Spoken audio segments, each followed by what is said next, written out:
পরম দয়াল পরম প্রেমময় শ্রী শ্রী ঠাকুর অনুকূলচন্দ্রের শ্রীহস্ত লিখিত সত্যানুসরণ গ্রন্থটি পাঠ করব।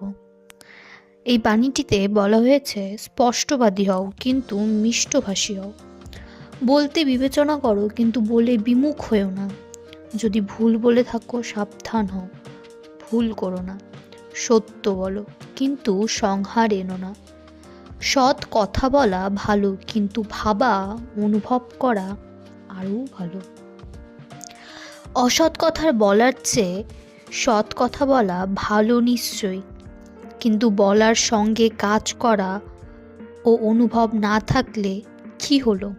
বেহালা বীণা যেমন বাতকানুগ্রহে বাজে ভালো, কিন্তু তারা নিজে কিছু অনুভব করতে পারে না।